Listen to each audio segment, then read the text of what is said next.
Well, good evening, ladies and gentlemen, and welcome to another edition of Seeing Beyond and Through with Monty.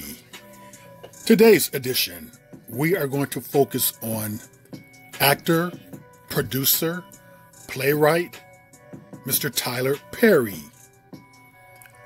We're going to point out some contradictions with Tyler Perry, and I will be pointing out both the good and the bad of Tyler Perry.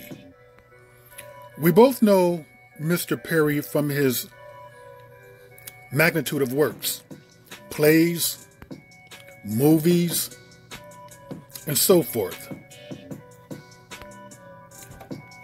But Mr. Perry is beneficial and problematic.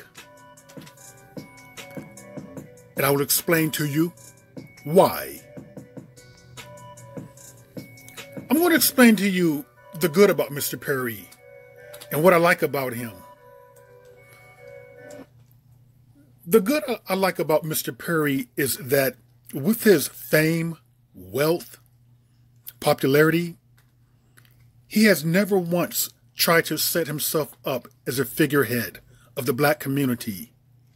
He has never tried to be a spokesperson for the black community by telling the world what is good for the black community. He has never once tried to tell the black community what is good for them.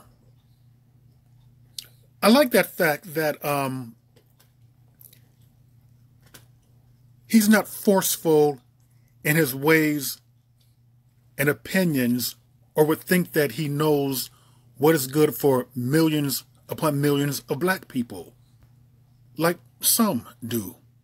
And they end up getting food, and they end up getting played, and they end up getting burned. Also, I'm going to say this about Mr. Perry, what's very good. From the onset of his career, like 20 years at least I've been hearing about him, he has been the recipient of criticism, critique, people talking about his work, saying he's not really a good director, movie maker, actor, just criticism after criticism. You really have to admire someone with all of that thrown their way, that they persevere on. That's to be applauded. That takes a lot of strength. It's almost like a determination that is otherworldly. He's to be applauded for that. And he's also to be applauded for, too, the good thing is that through his work, he's employed a lot of black actors, production people, production crews, assistants, cameramen, caterers, probably security. That's to be applauded. That's the good that Tyler Perry has done. He has created a lot of black jobs. Now here's the bad. This is the late, great Chadwick Boseman. Here's Chad again. And hold on for the ride here, because some of you may not like it, but it's going to be the truth. He would be the wrong type for a leading man in a Tyler Perry movie. He would be the wrong type for a leading man in a Tyler Perry movie. He would be the wrong type. Don would be the wrong type.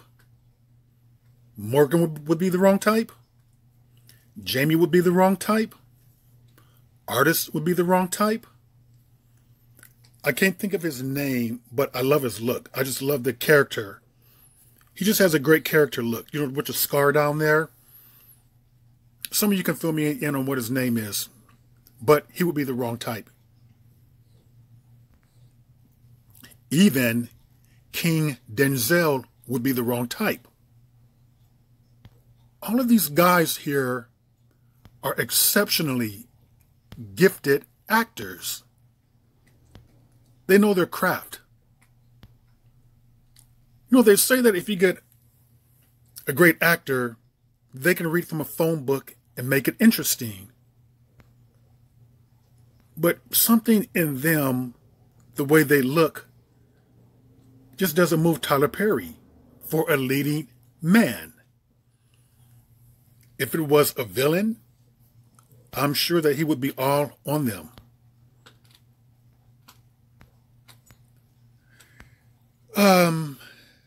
Tyler Perry prefers this. And he prefers this.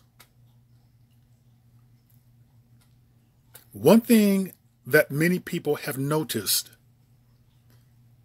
is Tyler Perry's colorism. And not to be mean, but to be truthful, many of the actors who he employs in his movies, they're just not that good. They're just not as gifted as these actors here. But Tyler Perry would prefer to choose looks over substance. Looks over actual acting ability. And this was touched on to people, that how he likes to cast pretty boy, light-skinned boys in his movies who are fairly young as the leading men. Now that's a problem. Even someone who is extremely gifted as him would be wrong for a Tyler Perry movie. Now, I'm not under the impression that for you to be a leading man, that you have to look a certain way. Because a great actor can make you believe that they're the most handsome person in the world. And here's the thing with Tyler Perry's colorism. The black community, we're plagued by that. We have been plagued by that in the Americas for 400 years now. You know, it's a byproduct of slavery and white supremacy, that it would do good for us as a community to throw it away once and for all. But unfortunately, you have a very prolific producer, director, who chooses to keep it alive. And maybe Tyler Perry can grow from this. It's not that he shouldn't employ light actors as leading men, but when you constantly do it, film after film after film after film after film, it is a fetish. You're somehow bringing in the type that you like to fill a certain type of a role. The role, I guess you have an idea of a suave leading male. And this is your ideal, his prototype. But, and I said we're going to be honest about here. Honest here. I don't believe that Tyler Perry is the greatest producer, director, filmmaker. But why would you want to hire actors? Many of them cannot act their way out of a paper bag. If you have subpar writing, subpar movie making skills, it's just going to make everything worse. I'm not really understanding that, to be honest with you.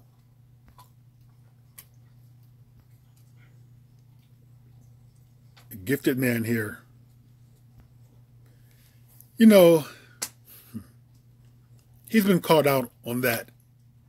And for some strange reason, he doesn't want to listen. But I want you to listen here and pay attention to something I'm going to read.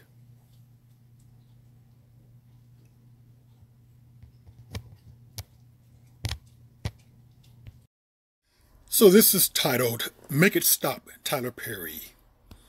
And it goes on to say that it's funny Every time Mr. Perry gives us a reason to be proud of him, to celebrate the progress he's made as a black storyteller, he insists on making us walk that shit right back.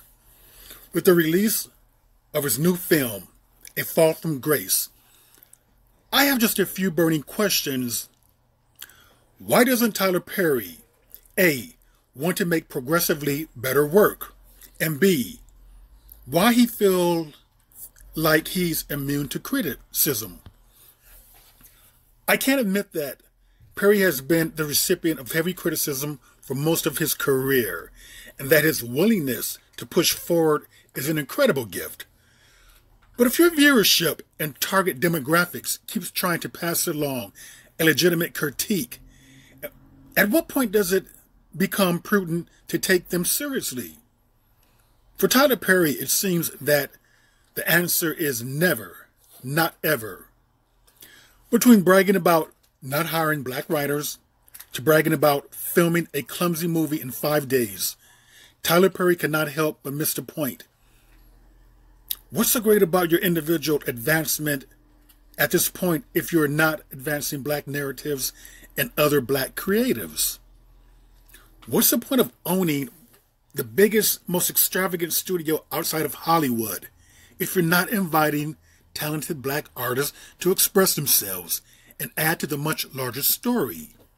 And yes, Tyler Perry has built a historic empire on bad wigs, abused black women, and dark-skinned villains. So surely he's doing something right.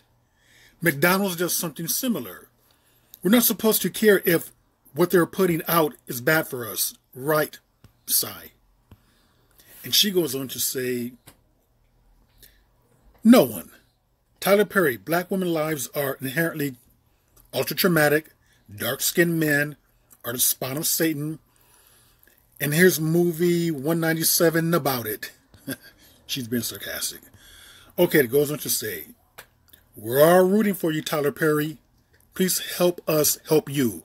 Hire some local wig techs. Pay fair wages to quality writers. You can do it. That was some critique right there. Okay, so you heard that critique of Tyler Perry. Wigs and wages, I don't know about that. I guess they're referring to the wigs in the Medea movies. And the wages, I'm not sure if he's a fair wage payer. But I will agree with that. With the writing, he needs to hire other writers there to get a broader perspective and point of view. He needs to hire female writers there who can tell him the mindset of a 38, 40, 45-year-old black female. He does need to hire more writers to broaden his perspective. And by the way, Sandra Rhimes, on her shows, I believe she had like a table of like 8 writers. That's why many of her productions, her writing, her series were very good because she had a lot of input and they can bounce ideas off each other, which is very beneficial. Now I'm going to play to you a script that rubbed people the wrong way. And this falls back on what I just spoke about. But many took him as he was bragging about this. And many people came back with, this is the reason why your work is subpar. But I will let you listen to this. On television, we have a writer's room. And most of the time, there are 10 people, 12, whatever, that write all these television shows, right? Well, I have no writer's room. Nobody writes any of my work. I write it all. Why am I telling you this? I wrote all of these scripts by myself in 2019. What's my point? Work ethic! And the bottom line here, everyone's perception is different. Maybe in Tyler's mind, what he produces what he directs, what he makes is perfection. Even his casting, to him, maybe that is perfection. So we're dealing with the possibility that he may not see anything wrong with what he's doing. And some of you may not see anything wrong with what he's doing. If he's worth $1 billion and he's made $1 billion by beating to his own drum, I think it's going to be very difficult to get someone to change. Because sometimes with people, they look at the ultimate reward is their bank account, how much they have made. And many times people place value, monetary value, over work.